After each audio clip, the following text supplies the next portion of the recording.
guys. So I didn't have any videos. I was in the process of editing and I didn't have any specific plans for videos other than stuff that has to be filmed later on. So I thought I'd make good use of my time and sit down and film a video for you guys. Sorry about this messy mane. Like, it's so humid and hot here. It's just like not working out for me. My hair does not want to cooperate today. So I thought I'd film a video about common beauty mistakes and tell you guys how to fix them. And I don't know how many there are yet, but it's going to be in the title and in the description box right down below. I thought I'd talk to you guys about some of that stuff because it honestly is really important. So let's get started. So the first common beauty mistake is pumping your mascara. Most people will be like, this, like, we'll pull it out like that and we'll just do all this to it, and that is terribly horrible for your mascara. So what you want to do is just twist it out. It's not that hard. Just make sure you twist it out, twist it right back in, so you can avoid like the mascara getting dry.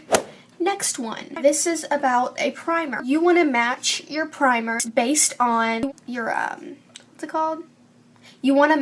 I can't talk today. You want the base of the primer to match the base of the foundation that you're using. If your foundation is a water-based primer, if your foundation is a water-based foundation, use a water-based primer. If your foundation is a silicone-based foundation, use a silicone-based primer. The next one is about mattifying your face. If you have dry skin, you should probably use a moisturizer for dry skin that helps it like look better, I guess. I don't know. But if you wear foundation and concealer, it's probably a very, very good idea to set that with some powder because you don't want your makeup sliding around all day. And I know many people who don't set their foundation, and it bugs me so bad because it just looks creamy and oily on their face and their makeup's sliding and sweating off all day and it just looks pretty disgusting. But if you have dry skin, it probably doesn't look that bad. The next thing is your eyebrows. If you want a more natural look and not a super harsh look, instead of filling them in with a pencil, because a pencil gives a super like defined and harsh look, because ain't all of us blessed with thick, perfectly curved eyebrows like Cara Delevingne. I'm so sorry if you guys can hear my family in the background. So it's probably best, if you want like a super natural shape, not too much overdone, to fill your eyebrows in with an angled brush with some powder, because that is honestly best. Make sure it's matte, not shimmery, because that just looks. I remember a couple years ago, well, about like a year ago, I was filling in my eyebrows with like some shimmery brown color, and people were like, girl, no. No. The next one is about lip liner. The reason why people use lip liner is because the lipstick that you wear obviously is going to slide off and get smudged off. It will do that. So they use lip liner so that when that happens, they still have, you know, the color left to their lips. Instead of just outlining your lips with the lip liner, you should fill it in too, because once your lipstick slides off, and it will, you're going to be left with a shape of color and it's not gonna look good. The next one is about eyeliner. You want to make sure that your eyeliner fits your like eye shape. So I'm gonna leave a link down below. It's like how to do your eyeliner for your eye shape, because you don't want your eyes to look all weird because you don't know how to do your eyeliner properly.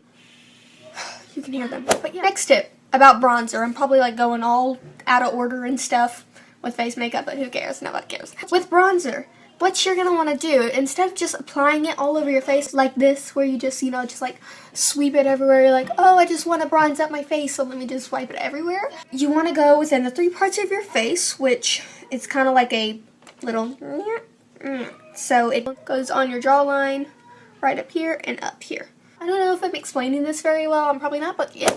Next one is blush. If you don't want to look like a clown, this is the way you should apply your blush. A lot of people tend to put their blush like, just, you know, kind of like everywhere, just like YOLO. I mean, so you probably want to only apply your blush on the apples of your cheeks, like this.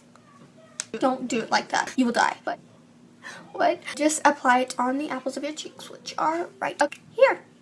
The next one is about moisturizer. Applying moisturizer too soon or like too far away from when you do your makeup can affect the way that your skin just overall looks. So You want to wait between 1 and 10 minutes from your moisturizer to your makeup, which is a good time to let that all set in. The last 2 tips I have for you guys concerns translucent powders. Now what you want to do is when you set your under eyes or wherever you're setting with the translucent powder, you want to make sure that you like go ahead and apply it and then let it sit on your skin before you blend it into your skin. So like meanwhile, maybe do your eyebrows or something, leave it there for about a minute and then you can blend it in. It just sets it a whole lot better and mattifies it better. Sorry if you can hear that. The last one is just because it says translucent powder does not mean it's invisible. Now you want to make sure that you actually go back and blend that out. Lighting does affect a lot just because you have this lighting and you're like, oh, my makeup looks perfect, and then you get into a whole different lighting setting and you're like, okay, this looks absolutely horrible. You don't want to make that mistake. But yeah, so, and translucent powder can trick you a lot on that, so make sure you blend it out. But yeah, that was all the tips that I have for you guys about, you know, your makeup and stuff. So I hope you guys found this useful. I hope you kind of enjoyed this video, and yeah, I'll talk to you guys in my next video, I guess. Bye. Don't forget to like, comment, and subscribe.